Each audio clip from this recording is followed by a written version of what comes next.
Books with Brookes. This is Brookes. We're here to talk about our March 2021 book, which was called The Boy from the Woods by Harlan Coben. But before we talk about that, I need to announce our April book. I'm really looking forward to our April book. It was suggested by Books with Brookes member Nick. Shout out to Nick. This book has been on my to be read list for quite a while, at least a year, I think. And the book for April is called Nothing to See Here by Kevin Wilson. Kevin Wilson earned great fanfare for his book, The Family Fang. And this book, Nothing to See Here, is similarly acclaimed. And I haven't read either of them, so I'm really excited to get into some Kevin Wilson. It's quite popular. It's available at the Chicago Public Library. There are 26 copies, so go and pick yours up and then come back and listen to us talk about it in April. But it is not yet April. It is March. And for March, I have my friend Chelsea here to talk about The Boy from the Woods. Hi, Chelsea. Hello. Hello. Thanks for being here. I know it's late in the evening on a Wednesday, and it's been a long day. I just finished a plug, not sponsored, Jimmy John's sandwich, and I'm standing in my laundry room. How are you doing tonight, Chelsea? I am doing great. Just enjoying this sometimes warm, sometimes rainy weather. Trying to just take it one step at a time, getting closer to spring. I know, I do love that. I actually like the spring storms. Well, thanks for being here. We're talking about The Boy from the Woods by acclaimed mystery thriller writer Harlan Coben, who I have never read before, I don't think, which seems crazy because he has like almost as many books as John Grisham, I think, and is a very well known and respected writer. Have you ever read any Harlan Coben, Chelsea? No, I haven't, and I'm surprised that he is a mystery thriller writer. Okay, fair. Well, let's jump right into it. Did you like the book, Chelsea? I did not care for the book. I really had like high hopes for it. It was this, very well discussed and well acclaimed thriller. It started off really good, really hot, and gave all of these questions that you're like, ooh, this is going to be juicy. And then it wasn't. Yeah. Fair point. I did like the book. I gave it a yes. I thought it was really complicated and I thought it was well written and it did hold my interest and I thought the characters were interesting for the most part. But I see what you're saying and I do think in terms of like thrillerness, not that thrilling. It was more like intellectual and yeah, it wasn't like a heart racing kind of thriller, was it? Yeah, I will say I was entertained by it. I listened to it on audiobook. So on my drive, Oh, of course. I of course wanted to press play and listen to it because it was intriguing enough that I wanted to finish the book. But I was just kind of disappointed because every time it would build up to this suspenseful theme and this like this mystery builder and everybody would have this conflict and there it would go and flop. And you'd be like, that's it? What? What? Yeah, well, we talked about this at book club, which is, I think, it really seems like this book is going to be the first in a series because so much wasn't wrapped up. We didn't get answers on a lot of stuff in this book, a lot of character stuff. It was just really left hanging. And while the plot of the book did wrap up, there was a conclusion and we found out what happened. It wasn't, it was just like, well, what about this? And what about this? And oh, what about that character? And what about this character? And like, we didn't get all the answers. Right. And I think that's kind of, so I will say if there is a sequel, I would read it because he did a good enough job building the characters in the story that I do want to know what happens. I want to know what happens to Wild. I am obsessed with Hester Crimstein. I think she Yes, Hester is Crimstein. amazing. Yeah, I she's want amazing. to Oh, be wait, her. wait. I agree. I do too. I was Mhm. really picturing myself as Hester Crimstein when Yes, I'm in my 70s and I'm a famous defense attorney and I have my own evening TV show, which is definitely the path my life is taking. obviously. So see you in 30 years. We forgot to do a quick plot synopsis. So this book is about a man called Wild who grew up in a small town. It was presented as like a small town in Connecticut outside of New York City. And he's discovered in the woods living alone, like living like a feral boy when he's like 6 years old. And nobody Mhm. knows how he got there. Nobody ever comes to claim him. And then he's this really interesting character. He's like in his adult life, apparently he's like he was some kind of spy or like special agent. He has all these like crazy abilities and he still lives in the woods in an eco capsule. And then basically he's like the town mystery solver. And anytime there's a mystery, you got to call Wild. So yeah, it's like a very quirky cast of characters book. Hester Crimstein is his best friend's mother, and she gets really involved because a girl goes missing. Wow. All right. Honestly, trying to do this plot summary is, I think, pointing out some of the problems with this book, which is that it's very complicated and there's a ton of characters that I like feel Yeah. like I need to explain. Yeah. I know. That's why I was smiling, because I was like, how are you going to do a quick synopsis on this book? Yeah, there is no way. There's no way to do a quick synopsis. There's No. tons of characters. Yeah, it's that thriller, which I wonder if this is called something. It should have a name, which is this idea that like what makes this a thriller is that you have all these separate loose ends that are introduced and then they're tied up in a bow at the end. Like every character interlaces in a like surprising way. And that's Mhm. what like is the thriller part of this book. So you have to go into it understanding that like you're not going to know what's going on. Nothing's going to make a lot of sense. You're going to meet a ton of characters, but like trust that Harlan Coben's going to pay it off, you know? Right. Right. You have to kind of trust that, which is hard to do It is. Yes. and makes the book like less enjoyable in the beginning because you're just confused a lot. Right. And I do think I think he's a very good writer. I'll say that I think, for the most part, the writing wasn't bad. Um, it just, it was the storyline for me, right? It was that once you would get attached to the way it was going, then they would introduce another random wrench that just what was the point of the redhead that he met at the bar? Like what was her purpose? Oh, that's a really good question. And I don't know. What was her purpose? Yeah, like just like little tidbits like that where they throw these things in and you're like, what Yeah. does that have to do with anything?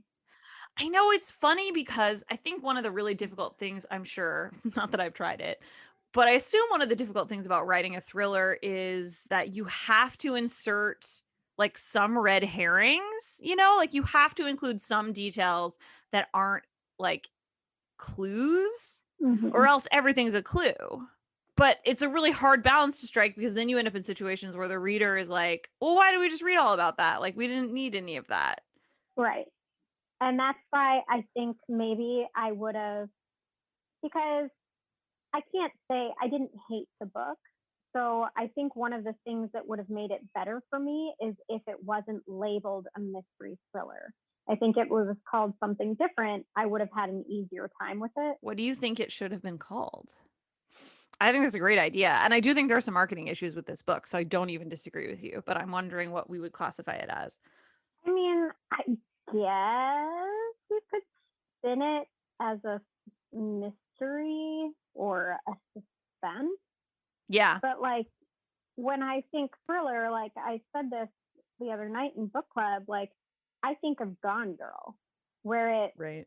has multiple characters and it has these plot twists, and then all of a sudden you're like, oh, no, Yeah. which I Yeah. just didn't have in this book. So it was just Well, I also think this book isn't scary at no, all. no, not at all. Like, it isn't suspenseful scary, which I think, like, Gone Girl is a little bit scary, and, like, a lot of Yeah. those books are scary, like, your characters are, like, dark and they're in the woods, and it's dark in the woods, and, like, it's scary. And this book, yeah, it's not scary. No, it just wasn't thrilling. Yeah, yeah, I guess so. Or maybe not so thrilling. Yeah. Yeah, some of the complaints about this book, and more people liked it than didn't like it, I will say. Yeah. And we did have the comment, someone whose mom or a close family member, I think it's her mom, reads Harlan Coben regularly, says that this book is very unlike most of his books. Which I obviously don't know that. This is secondhand. That's total hearsay. I don't know. I've not read any other Harlan Coben.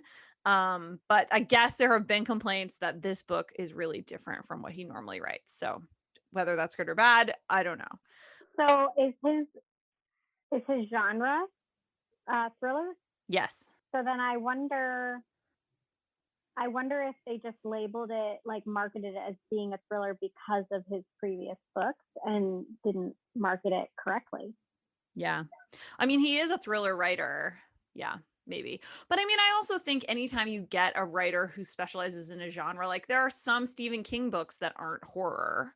Like True. sometimes they write things that don't exactly fit, which is fair. But Mm-hmm. yeah, like the marketing issue. Well, and I talked about this, but I thought this book was going to be about Wild. And I think a lot of people did. Like it's sort Yeah. of presented like a story about this feral boy from the wilderness. And he is the main character. We experience it all through Wild's perspective, but we don't learn that much about him. Like it's not about him. No. I mean, it's called A Boy from the Woods, Yeah, and but it really isn't about him. no, it's not. And he's like he's like a big mystery throughout all of it. Even like someone pointed out, like even his responses, like he doesn't even really talk, and like he just sort of like waits. Yeah. Or has like inner dialogue. Yeah, he has some inner dialogue, but he just mostly is like, well, that didn't sit right with me. And then he like goes and runs through the woods, and then like things are resolved. Like he doesn't like respond to a lot of stuff, I feel Right. like. Right. But we did learn that eco capsules are a real thing. I watched a very cool YouTube video about them. They're like Mm-hmm. self-sustaining little pods you can put in the woods and live in them. And that's what Wild lives in. Yeah. I mean, they look like little tiny houses, except in an egg shape. Yeah, they're like little bean houses. They're kind of cute.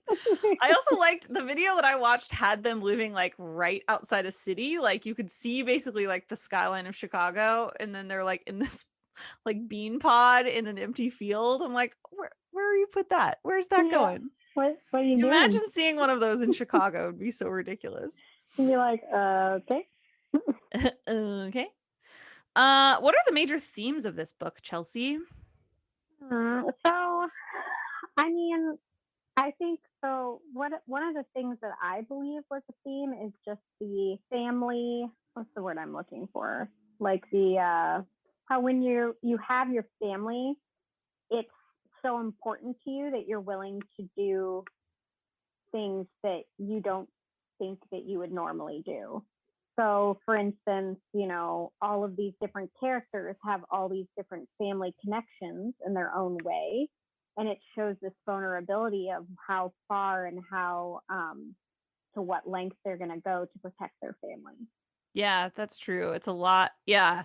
I do think because basically all of our characters are motivated in some way by family. Yeah, I like that a lot. I think that's why a lot of them make the choices that they make. It's because of the Mm-hmm. existence of or loss of family. Yeah. Another theme we said was like trust the system. And like, should you Ooh. trust the Mm-hmm. system? Because we have Hester Crimstein, who's like this really powerful defense attorney who's dedicated her life to like upholding the law, the letter of the law, and trusting the system.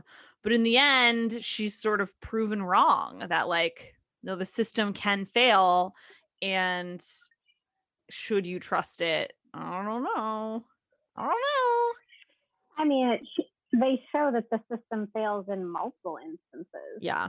from the false imprisonment to the the whole Cash family drama to the her getting told one thing and then it happening the other way. So I do think it was very interesting how they brought that into play and how it just seemed very relevant to kind of 2020 as far Yeah. as, the justice system, Yeah. as well as the political references that were put in there that just hit Mhm. like really close to home, which Yeah. was very interesting to me. Because when was this book written? I think 2019. I think it came Yeah. out in Oh, 2020. Let me check. That's a good okay. point. Because I was going to It's say, very I new. mean, there are definitely some Yeah, undertones. first edition March 2020. So it came out this time last year. Yeah. Okay. Yeah, it did feel very relevant to like the current political and social climate Mm-hmm. for sure. Yeah, which was kind of fun, but also like kind of scary and terrifying. Yeah. I mean, he did a really good job explaining a lot of things that you were like, dang, this is Yeah, uncanny. nailed it. Really nailed it. Nailed it. Yeah, there's a character in this book called Rusty Eggers, which is a great name. Tons of great character names. I mean, Hester Crimstein, Love it. come on, she's the main character. Like, what a great name. Mm-hmm. Obviously, Wild is fun. Rusty Eggers, Naomi Pine. There's tons of great names in this book. Crash Maynard. I loved all of them, which is really fun. Hi, my name is Sam Post, owner of Phenomwell CBD Store and PhenomwellCBD.com. That's like phenomenal, PhenomwellCBD.com. Tune in where we talk with experts about how the amazing hemp plant can make a difference for people's health and well-being from the Press Play Podcast Network. Oh, we're going to get into some spoilers now. Okay. Spoiler alert. If you haven't read this book and you don't want to know what happens, put us on pause and go and read it because we're going to spoil some stuff for you. So the book is written in kind of an interesting format. So you get a part 1, part 2, and a part 3. And obviously you don't know that going into reading the book. So you just start this book and it's this mystery about this girl, this high school girl who's gone missing. And they spend all of part 1 looking for her. And then at the end of part 1, they just find her and she's fine. Yeah. And you're like, wait, what? So it was a really weird start to the book that I kind of liked because I was kind of impressed that the author did that, but I was also like kind of annoyed because I'm like, well, we just spent 120 pages for what? So she could be found in her basement. Yeah, just safe and sound in her basement. Like, oh, okay. Like when I got to that part, I was like, wait, what? Hold on. Like it was, yeah. So it was like kind of a bold choice, I think, which I respect, but also kind of an annoying choice. Yeah. Frankly. So yeah, so part 1, our missing girl is found safe and sound. And then the beginning of part 2, she goes missing again. Surprise. Just like right up top, just she's missing again. So yeah, that's like how the book begins, which is interesting. Yeah, it is. But it is only one of the many stories in this book. Yes. Yeah. There was like, you think about like in a sitcom, you've got the A plot and the B plot and the C plot. Okay. This book has like a D, E, F, G, and H plot. Yeah. It just goes on down the ladder and it goes pretty far. Although interestingly, a character that I felt like we didn't learn very much about was Layla. Yeah. Like I thought Layla was going to have some kind of resolution or like interesting like twist, and she kind of didn't. But I feel like it was wanted, like almost like he was writing like he wanted to, and then he didn't. And that's why I just feel like there has to be a sequel, right? Because so many characters that he really did a good job in like building up and kind of explaining just enough to get you interested in who they were, and then just not give you anything more where it would Yeah. make you want to come back to hear more about those characters, you know? Yeah, I really, really wonder. I cannot find it written anywhere that he's planning a second book, but it's like, gotta be. Gotta be. So we talked a little bit about Rusty Eggers. I was relieved at book club that someone else, I think it was Nick, brought up like the Trump-like figure, and I was like, okay, good, because he read to me like Trump so hard from the get-go, and I was like, am I reading this like too much? Like, am I being overly political? So I was kind of relieved that other people saw that too, and then he's like this dangerous political like nihilist who's gonna like upend the whole system and like bring down the country. Right. And they do a really good job in displaying not only that side, but also how his fans or his followers are just like, will believe anything to support him and would go above and beyond to make sure that, you know, anything that happens that he does, they have an excuse for it, or they have a conspiracy theory for it, right? Yeah. Which is hands down Trump. Like the eagerness to believe conspiracy theories. Like, I like conspiracy theories as much as the next person. They're really fun to talk about and speculate about, but I fundamentally believe that like the simplest answer is going to be the answer 99% of the time. So like, while I like think conspiracy theories are interesting, I am not like keen to believe them. But I feel like now a lot of people are like hell bent on believing conspiracy theories. Like conspiracy theories make more sense now to people than the simple truth does. Yeah. It's very alarming. Yeah. It's very alarming. Exactly. So Rusty Eggers has this amazing scene where that really does mimic heavily the Hollywood tapes that were released about Trump during election season. And really similarly in this book, like kind of nothing happens. Right. He's able to spin, which I think this book gives Trump too much credit. I think Trump has some smart people working for him and some powerful people, but I don't think Trump is like the puppet master pulling the strings. Like, especially at this point, like his brain is broken. And whenever he has tried to pull the strings, it's just worse. Yeah, he just can't. He like truly cannot pull it off. Right. So I do think this book, like Rusty Eggers in this book, is a political like genius, and maybe a genius all the way around. Like he's really intelligent, and I think I'm like, well, that's not Trump. But there's a really cool scene where this tape gets released where he's basically putting the moves on like a 16-year-old girl. And it gets released, and they release it on purpose, hoping that it will bring down Rusty Eggers and that it, will halt his political machine. And Rusty is sitting with his aides, which I thought was interesting. They were both women. So he's sitting with his two female aides who initially look like very shell-shocked. What's the line? Leah Capasso looked up in a daze. So like his female aides are sitting there like watching him try to have sex with a 16-year-old girl on camera, and then he totally spins it. He's like, you have the bots ready?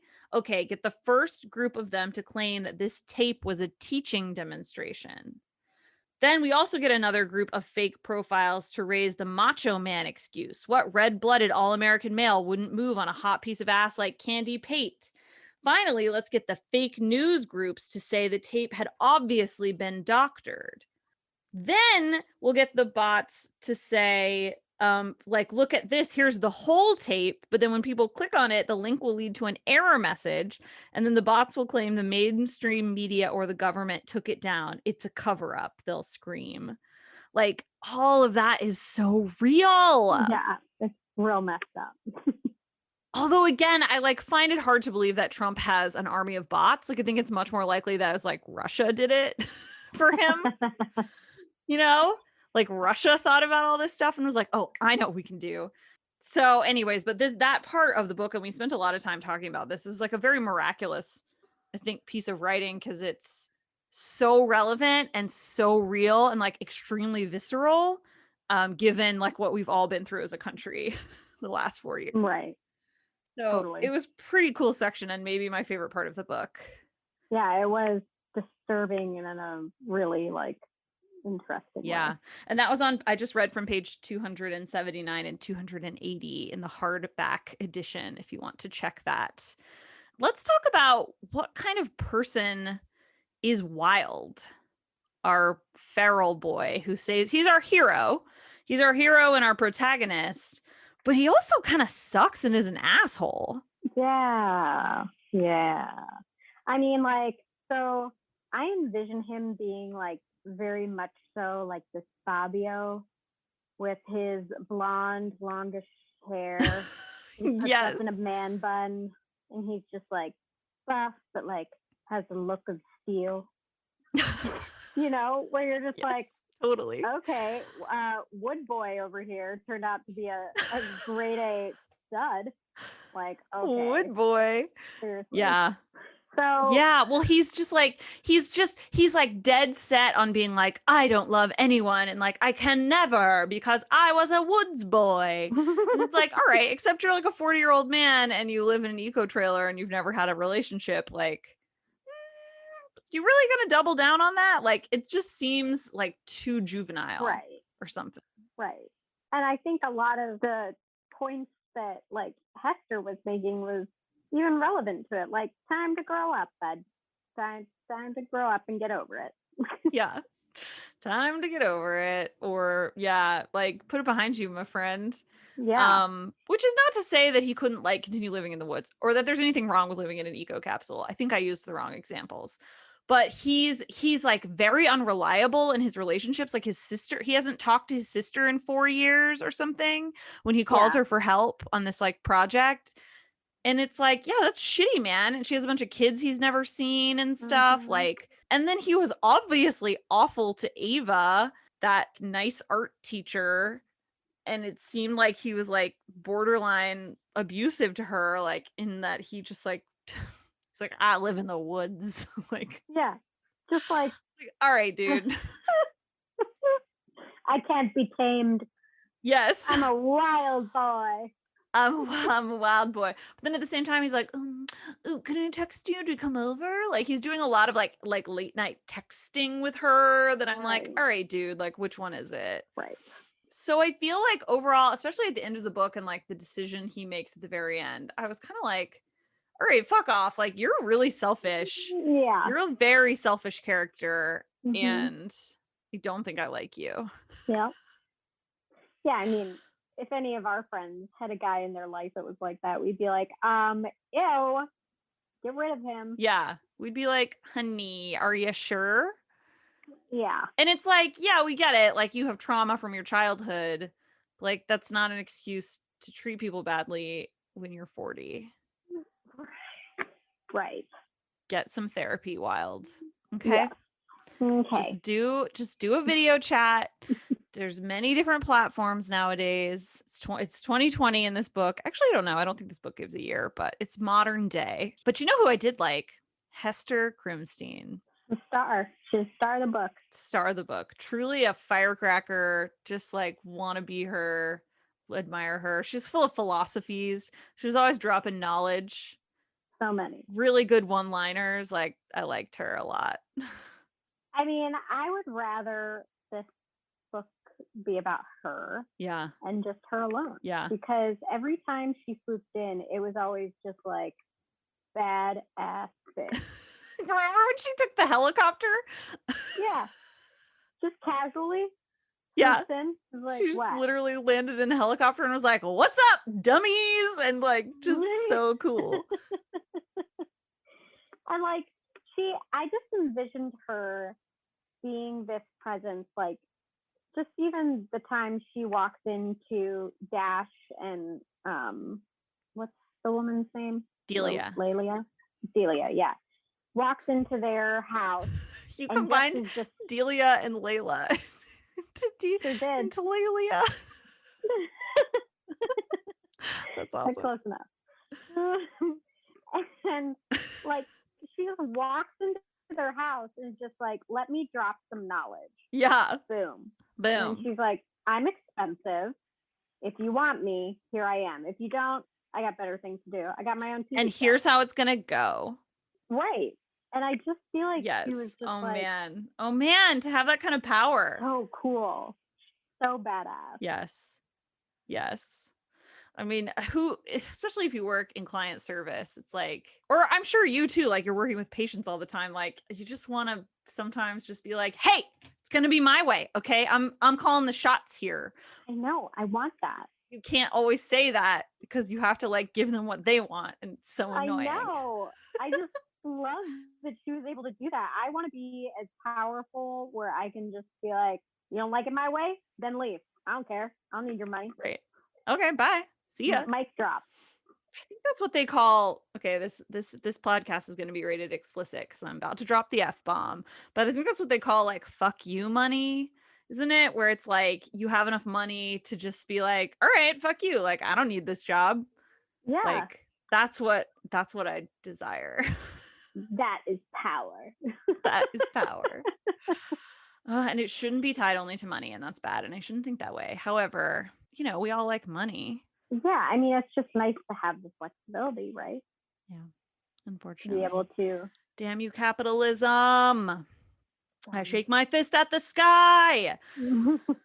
Anyways, yeah, okay. The Boy from the Woods, Harlan Coben. There's a lot to like about it. Mhm. It's a fun read, especially if you aren't familiar with Harlan Coben, although perhaps other books are a better place to start if you are interested in dabbling. One that I believe it was Beth's mom recommended was called Don't Let Go. So maybe you could find Don't Let Go by Harlan Coben at your local library. He has tons and tons of books. They've been translated into like every language. He's also produced a like weird number of like Netflix shows, which is cool, including a show that I watched called The Stranger, if you watched it. Really?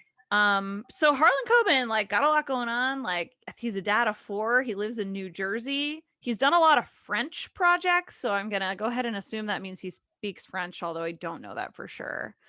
Interesting guy, writing some cool books, worth checking out. And Chelsea, was there anything you wanted to talk about that we didn't touch on this evening?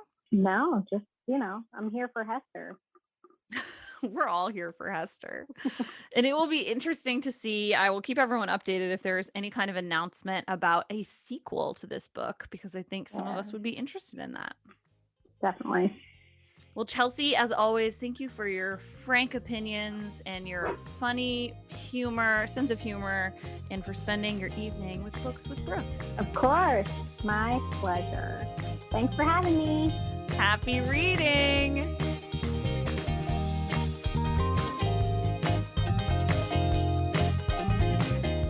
Books with Brookes is produced by Mo Barrow with theme music by Jonathan Allen.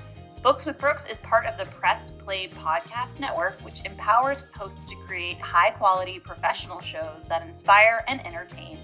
If you've been dreaming of hosting your own podcast, we can help. Just email us at content@pressplaypodcast.com to get started today.